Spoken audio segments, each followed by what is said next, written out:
Fierce fighting continues in the Syrian town of Adra on the outskirts of Damascus as the army tries to push rebel forces from several districts. An investigation carried out by RT discovered the mass execution of civilians carried out by al-Qaeda-linked groups. Survivors described horrific scenes of brutal executions and of people being used as human shields. Our colleagues from RT's Arabic channel spoke to an eyewitness of the massacre. RT sources in the military say radical Islamist fighters entered the town of Adra and massacred local civilians. According to the latest figures, at least 80 people were killed in the districts which the Syrian army has now liberated. Entire families were killed, other families were kidnapped and are being used as human shields in the battle against government forces.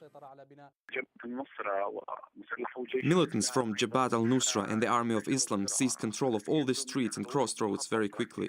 The situation became terrible. There were killings, outrage and fear.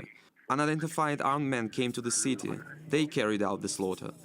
The worst thing in their crime was when they shoved people in the bakers' ovens. They kidnapped people, and many were beaten.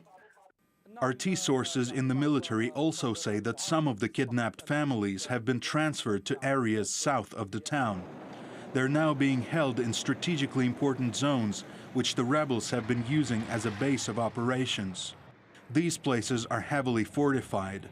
Sources also say the total death toll in Adra may in fact increase, because the Syrian army has not yet liberated the entire town.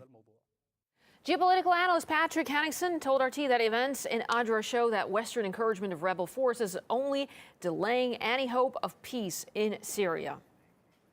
If there is any Western governments that want to have any dialogue or engage in any dialogue with these groups, these are the same Western governments that saying that we don't talk to terrorists, we don't negotiate with terrorists. And here, just a mere idea of wanting to include the radical Islamic elements into the conversation and for the future of Syria is ridiculous, just on the basis of Western policy over the last 20 or 30 years. It doesn't make any sense at all. What it does, though, indicate is that there is involvement, absolutely, by Western intelligence agencies that do have links to some of these radical jihadist groups, and that has been proven throughout history and is also the case today. The first thing that needs to happen for any peace talks to succeed is the Western governments cannot be involved in any way, shape, or form, either through proxies or through their intelligence agencies or third parties, with arming, financing, equipping, giving aid of any kind